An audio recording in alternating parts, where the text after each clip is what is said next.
안녕하십니까. 뮤주얼 코주알의 홍성구 기자입니다. 오늘 저희 스튜디오에는 김효지 대표님 나와 계십니다. 안녕하십니까. 네, 안녕하세요.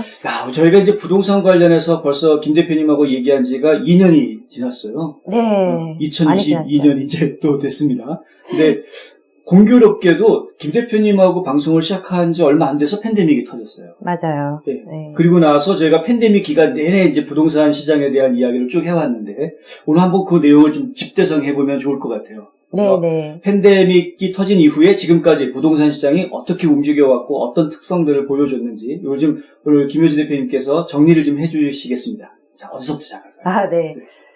코로나 이후 현재까지의 미국 부동산 시장 트렌드를 아주 간단하게 요약을 한번 해보겠습니다. 네, 좋습니다. 네.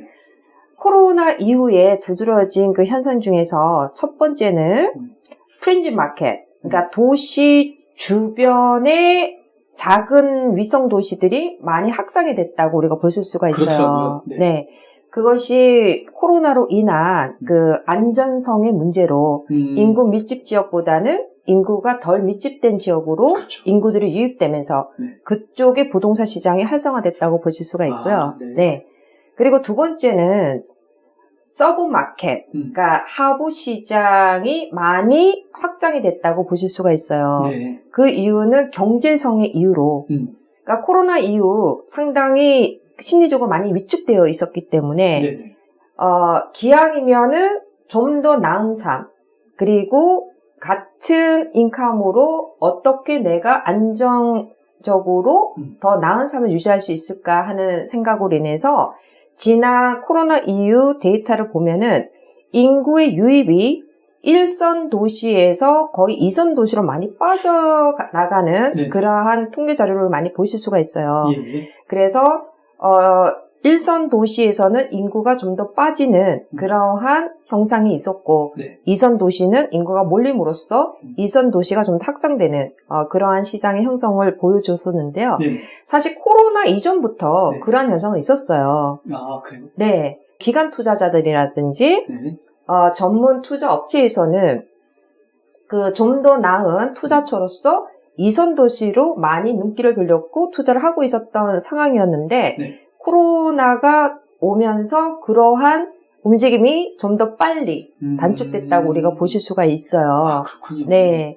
그리고 우리가 세 번째로는 안정성을 위해서 이제는 그 마켓 자체가 코로나로 인해서 심리적으로 많이 불안하다 보니까 어떻게 경제가 흘러갈까 또는 어떻게 부동산 시장이 바뀌어질까 하는 그 우려성 때문에 좀 더 안정적인 투자처를 많이 찾았다고 보실 수가 있는데 그럼으로써 거주용 부동산이 많이 각광을 받았다고 우리가 볼 수가 있고 여전히 지금까지 강세를 유지했다고 볼 수가 있습니다. 그렇군요. 네.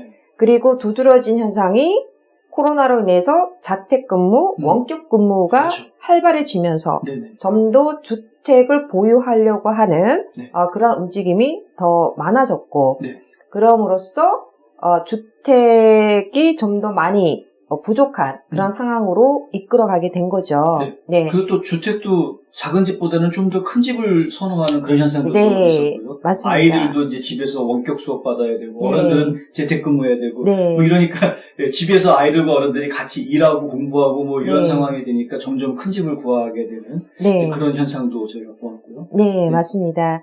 그래서 전반적으로 봤었을 때는 우리가 수요와 공급으로 봤었을 때 50년 만에 사상 최저의 이자 자체가 실질적으로는 저축에서 투자로 바뀌었다는 거고 그리고 많은 양적 완화가 결론적으로는 인플레이션 해지로 인해서 부동산 투자 쪽으로 수요자들이 많이 몰려드는 그러한 또 역할을 하게 된 거고요. 그리고 또 수요가 이렇게 급격하게 증가한 또 다른 이유는 뭐냐면은 임대료가 많이 상승이 됐기 때문에 결론적으로는 밀레니얼 제너레이션들이 주택을 구입하고자 하는 열망이 굉장히 커졌다는 그러한 결과를 우리가 보실 수가 있는데 그러한 밀레니얼 제너레이션들은 계속적으로 지금 마켓을 장악하고 있다고 보실 수가 있어요. 그래서 그러한 수요자의 증가 그리고 자택근무, 원격근무로 인해서 당연히 주택을 필요하는 이제 그런 부분들이 당연히 수요를 증가할 수밖에 없다는 것이고 네. 공급량을 봤었을 때는 실질적으로 굉장히 심각한 거죠. 원초적으로 봤었을 때는 2010년도부터 시작해서 사실상 미국은 공급량이 많이 부족한 상태로 계속해서 이어져 오고 있었는데 네네. 이제 코로나로 인해서 급격하게 신규 주택 같은 경우에는 공급만 벽만 흥상으로 인해서 그렇죠. 어떻게 할 수가 없는 거죠. 네. 그래서 신규 주택 확장은 굉장히 불가피한 그런 상황인데도 불구하고 늘어날 수 없다는 거죠. 네. 빠른 속도로. 그렇기 때문에 공급량은 여전히 부족한 상태로 유지를 해왔던 거고 그렇죠. 이전 주택을 갖고 있었던 일반 셀러분들께서는 첫 번째는 안정성 문제 때문에 쉽게 내 집을 공개해서 팔고자 하는 의욕이 많이 상실된 상황이었고 네. 그러던 과정에서 집값이 많이 상승하게 되고 갖고 있는 집을 적절한 시기에 팔아서 적절한 곳으로 이사를 하려고 해도 또 이사 갈 집을 찾기가 힘든 상황이다 보니까 그렇죠. 계속적으로 마켓에 나오는 매물의 수가 늘어나지를 못하고 있는 이제 그런 상황이라고 우리가 보실 수가 있어요. 네네. 그래서 그러한 그 현상들이 계속적으로 현재까지 이어지고 있는 상황이고요. 네. 그리고 부동산 유형별로도 네. 상당히 많은 변화가 있었잖아요. 아, 그런가요? 네. 유형별로? 네. 네네. 미국 조지아주 김효지 부동산을 유튜브에서 만나보세요. 직접 방문하기 전에도 집안 곳곳을 살펴볼 수 있습니다. 영상으로 먼저 만나는 김효지 부동산의 하우스 투어. 부동산의 기초부터 투자까지 미국 조지아주 부동산 강의. 코로나19 사태와 관련한 부동산 시장 정보를 정리해드립니다. 유튜브 검색창에 김효지 부동산을 검색해보세요. 그러니까 많은 사람들이 네. 다른 부분에서는 네. 눈에 띄게 바뀌는 그러한 변화가 있었는데 네. 유일하게 부동산만큼은 어떻게 똑같이 보이느냐 하는 말씀을 많이 하시는데요.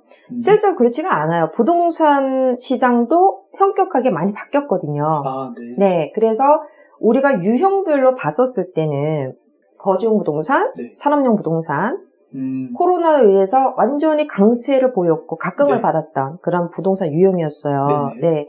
산업용 부동산은 웨어하우스, 셀프 스토리지 그런 네. 부분들이 사실 공간이 맞아요. 없을 정도로 그렇죠. 네, 그런 온라인 비즈니스가 활성화되면서. 네, 맞습니다. 그리고 거주용 부동산은 당연히 어딘가에선 살아야 되기 때문에 안정성 때문에 그렇죠. 그래서 부동산 유형별로도 그 산업용 거주용 부동산이 많이 각광을 받았던 그러한 트렌드를 가지고 있고요. 네. 오히려 상업용 부동산, 네. 쇼핑센터 같은 상업용 부동산, 네. 그리고 오피스 건물. 네. 사실 공실률이 많이 늘어났거든요. 그렇죠. 향후 오피스 건물은 5%에서 15% 공실률이 더 증가할 거라고 보여지고 있습니다. 그래요? 네. 그 이유는 코로나 자체가 사실 종식이 된다 하더라도 자택근무, 원격근무를 우리가 실행함으로써 거기에서 또 다른 그 혜택을 회사 차원에서는 많이 보았기 때문에 그렇죠. 코로나 이전의 상태로 돌아가기가 그렇게 쉽지는 않은 그런 상황이다 보니 그렇죠. 실질적으로 그 코로나로 인해서 오피스 스페이스의 공실률 자체가 계속적으로 지속된 상황에서 향후 몇 년 안으로는 그 공실률이 예전처럼 네. 돌아가기보다는 오히려 공실률이 늘어날 거라고 지금 예상을 하고 있어요. 그렇군요. 네. 그리고 쇼핑센터 같은 경우, 소매점, 리테일 스토어 같은 경우에는 사실 코로나가 큰 변화를 가져왔잖아요. 네네. 물론 이제 그러한 변화는 우리가 예상을 한 변화였지만 네. 그 기간이 굉장히 단축됐고 맞습니다. 급속한 변화를 가져왔는데 맞습니다. 실질적으로는 대면을 꼭 필요로 하는 그러한 공간 외에는 실질적으로 남아있는 다른 공간은 그렇게 필요하지 않는 그런 세대에 그렇죠. 우리가 들어왔다는 거거든요. 그렇죠. 네. 그렇다면은 그러한 그 공실률을 어떻게 메꾸어서 가야 되는지가 사실 그 부동산을 소유하고 있는 소유주의 가장 풀어야 되는 큰 숙제라고 우리가 보실 수가 있는 거거든요. 네. 네. 그리고 또 봐야 되는 부분들에서 호텔 비즈니스. 호텔 비즈니스 충격이 막 커졌어요. 네. 네. 그래서 코로나 초기에 상당히 그러한 변화가 많았고 그리고 어느 정도는 좀 회복세에 가다가 또 델타 변이 바이러스, 또 현재 오미크론으로 인해서 사실 예전에 그 코로나 전의 수준으로 가기에는 상당히 지금 불가피하다고 보고 있거든요. 네. 그리고 그 코로나 이후로 어떤 그 출장의 필요성이 이제는 많이 적어졌다고 볼 그렇죠. 수가 있어요. 많이 줄어들었죠. 네. 지금 뭐 메타버스니 뭐니 해가지고 이제 온라인상에서 가상회의도 하고 뭐 이렇게 되는 세상이. 네. 그 자체가 경제적인 면에서도 그리고 능률적인 면에서도 많은 도움이 되다 보니까 이제 그런 현상이 일어나고 그렇다면은 이러한 유형별로 뜨고 있는 부동산 그리고 힘들게 흘러가는 그런 부동산들은 그럼 어떤 식으로 트렌드가 바뀔지에 대해서 우리가 또 생각을 해봐야 되는 부분이거든요. 네. 자, 알겠습니다. 지난 2년 동안 굉장히 힘든 시간을 저희가 보냈어요, 사실은. 많은 분들이 힘들게 보냈는데 그럼에도 불구하고 무조건 다 힘들었던 거는 또 아닌 것 같고요. 어떤 분들은 그 속에서도 또 기회를 잡는 분들이 있었던 걸 저희가 보고 있는데 부동산 시장 같은 경우는 저희 일반인들 입장에서 가장 먼저 떠오르는 게 가격이 너무 많이 올랐다. 그렇죠. 네. 가격이 너무 많이 올랐는데 앞으로도 계속 오를지 걱정하시는 분들 굉장히 많고 언제쯤 돼야 이 가격 오름세가 안정이 될 것이냐 뭐 이런 걸 얘기하시는 분들이 굉장히 많거든요. 근데 이제 코로나 바이러스가 아직 끝나지 않았기 때문에 계속 가격이 오를 거라고 봐야 되는 건지 그런 것들도 그냥 저희 김 대표님 의견을 들어보고 싶은데요. 그 테이퍼링 그리고 금리 인상 이런 부분들이 결론적으로는 미국 부동산 시장에 어떠한 영향을 줄 수 있을까 그런 얘기들을 많이 하시는데 실질적으로 2022년도에는 그러한 급속한 마켓의 변화가 상반기에는 있어 보이지는 않습니다. 이유는 일단은 그 테이퍼링 자체가 이제 속도가 빨라지고 그리고 처음에 연준에서 얘기한 그러한 기간보다 훨씬 더 짧게 테이퍼링이 끝나면서 그리고 점차적으로 금리 인상이 일어난다고도 지금 예상을 하고 있고 그리고 올해 3번 정도 금리 인상을 할 거라는 얘기를 하고 있는데 아직까지 실업률 자체가 완전 고용의 수준으로 가기에는 조금 더 시간이 필요한 부분이 있을 수도 있고 또 현재 우리가 예상하지 못하는 그 오미크론이라는 바이러스로 인해서 또 어떤 식으로 우리가 흘러갈지는 사실 좀 더 두고 봐야 되는 문제이긴 한데요.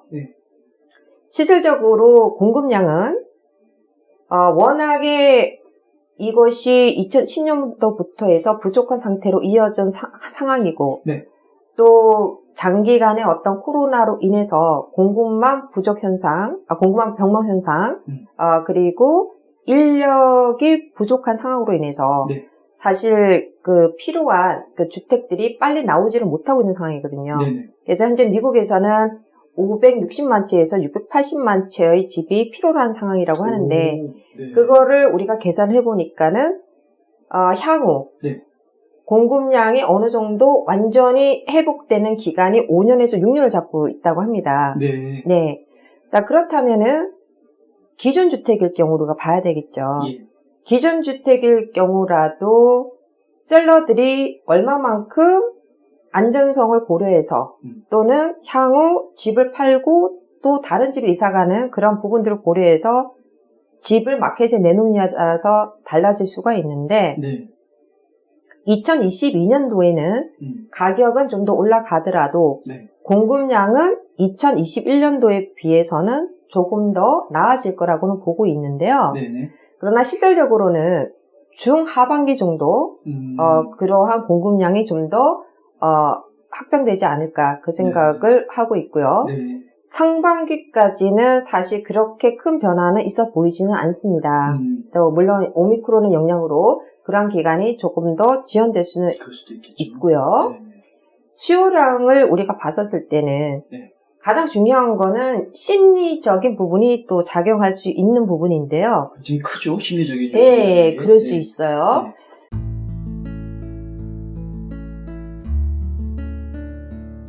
안녕하세요. 이상회계법인의 이상엽입니다. 30년 동안 아틀란타 한인사회에 봉사한 역사와 경험을 바탕으로 여러분들의 세무 회계 관리와 재정 은퇴 계획을 상담해드리고 있습니다. 부자되세요.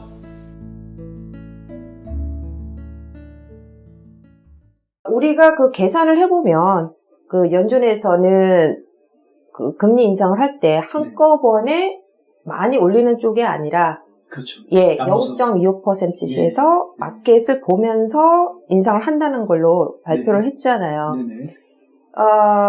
지역별로 좀 차이가 있을 수 있을 것 같아요. 예를 들어서 일선 도시인 경우에는 워낙에 중간값이 비싸잖아요. 네. 주택 가격이 비싸고 네. 그리고 또 이선 도시인 경우는 상대적으로 주택 가격이 싼 부분이 있기 때문에 네. 결론적으로는 진입 장벽 자체가 음. 일선 도시는 좀 더 어려워질 수가 있겠죠. 왜냐하면 집값은 이미 상승을 하고 있고 더 상승을 할 수 있는 이제 그런 부분이고요. 네.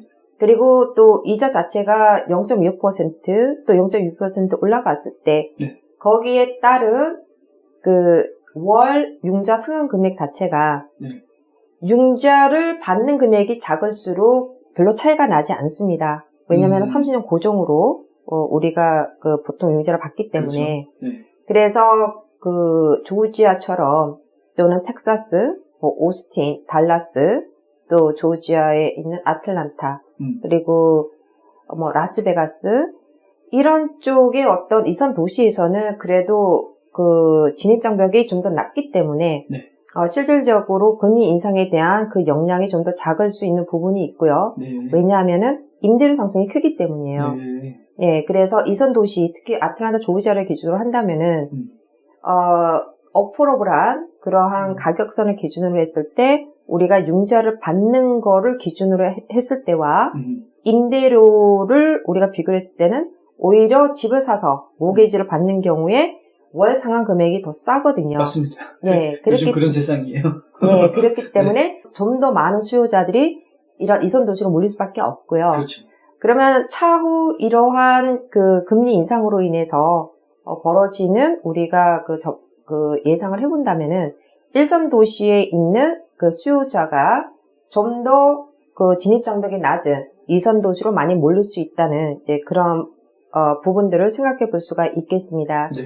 그리고 이런 밀레니얼 제너레이션들 올해도 여전히 임대료 상승을 우리가 바라보고 있기 때문에 주택을 찾기 위해서 마켓에 머무른다고 우리가 보실 수가 있겠습니다. 그래서 그런 여러 가지 과정으로 봤었을 때는 2021년도에 비교해서 2022년도에도 집값은 상승하나 상반기에는 좀 더 그 가파른 곡선으로 상승을 하다가 네. 중하반기 때 공급량이 어느 정도 풀리면서 아까 완만한 곡선으로 상승하지 않을까 그렇게 저희가 예상을 하고 있어요. 네네. 네. 잘 알겠습니다.